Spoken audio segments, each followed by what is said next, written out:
Hey, Grace House Churches. Hopefully you have enjoyed dinner and now you get to have a conversation about Jonah chapter 1. So if you have any background in the church, you've probably heard of Veggie Tales or these kids stories where Jonah gets basically melted down to like the story of a guy and a fish. And so we started the series saying that's not the story. The story is actually about God wanting to be merciful to people and Jonah running the other way. And so we started by saying that in this story, we have a mirror that shows us who we are. So we read a little bit and then talked about the principles.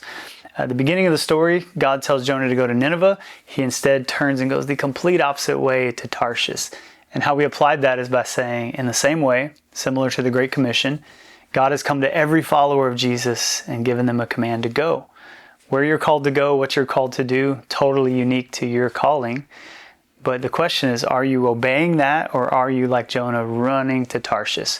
Because if you want to go to Tarshish, there will always be a ship ready. Like the enemy would love to help you disobey God. And in the story of Jonah, when he's on the ship, he's like asleep. Parallel to the story of Jesus, Jesus is on a boat asleep because he's at peace with God. Jonah's on the boat asleep because he's at peace with his sin.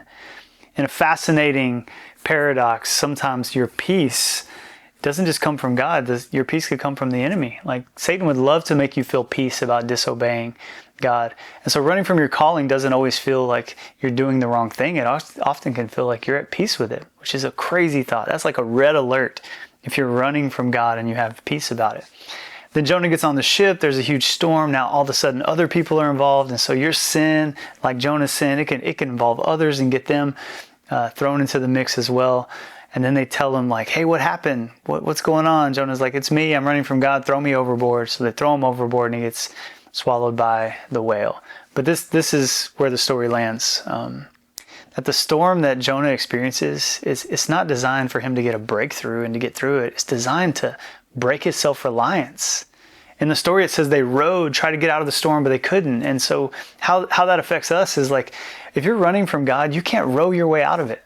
You're not going to be able to have human effort to get the job done. You have got to surrender and to settle and to the only thing that's going to settle the storm is your surrender, is you stopping and stop running from God. And so the invitation for all of us is to believe again the gospel, which is the good news that God will gladly rescue you from a situation that your disobedience created.